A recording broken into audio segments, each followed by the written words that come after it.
Sir, संयुक्त राष्ट्र America ने हाल में ही दिनों में भारत के रूस के तेल आयात को निशाना बनाते हुए मुद्दे को स्पष्ट करते हुए उनके ऊपर लगभग 25% एक्स्ट्रा आयु लगा दिया, टैरिफ लगा दिया है। इसके बारे में क्या कहना है? देखिए, वो उनका काम है, उन्होंने किया है। मानना और तेल खरीदना ये तो जिस देश को ज़रूरत है वो देश तय करेगा ना कि उनकी बात को माने कि ना माने।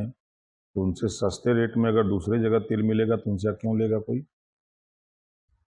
बता रहे हैं कि ये जो अतिरिक्त शुल्क लगाया गया है, भारत ने कदम उठाए हैं कि रूस से तेल लेने के लिए।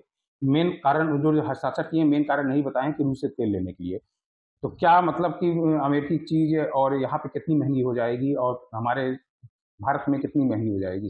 देखिए, निश्चित है कि जब 25% रेट उसका बढ़ेगा तो महंगा तो निश्चित है होना। महंगाई तो अमेरिका का सामान महंगा होना तय है।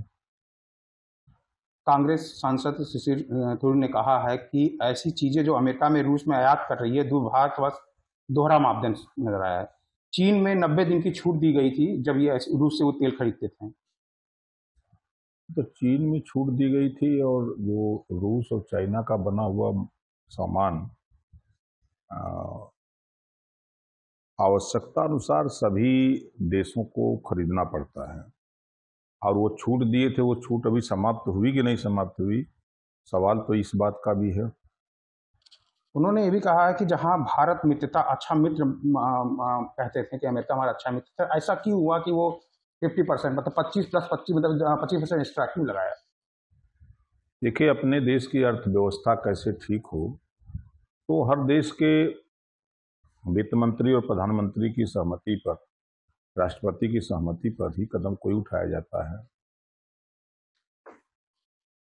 मतलब कि वो जो कह रहे हैं कि और देशों के साथ पाकिस्तान हुआ और फिलिपीन हुआ, इंडोचीन हुआ, उनके साथ ऐसा कुछ नहीं शुल्क लगाया गया है, केवल भारत ही अमेरिका लगा रहा है। कि भारत एक बड़ी ताकत के रूप में उभर रहा है, जिसको लेकर के अमेरिका, रूस, तमाम दुनिया के कई देश चिंतित हैं कि भारत जिस शक्ति के रूप में उभर रहा है, इसको कैसे दबाया जाए, इसके कैसे कमजोर किया जाए, इस बात को लेकर के अमेरिका परेशान है। बार बार कह रहे हैं आर्थिक स्थिति भी बहुत दूर जाएगी। कि अब उनके कहने से थोड़ा होगा। देश की आर्थिक स्थिति बनाए रखना देश के प्रधानमंत्री और राष्ट्रपति और देश की सरकार की है, ना कि दूसरे देशों की है।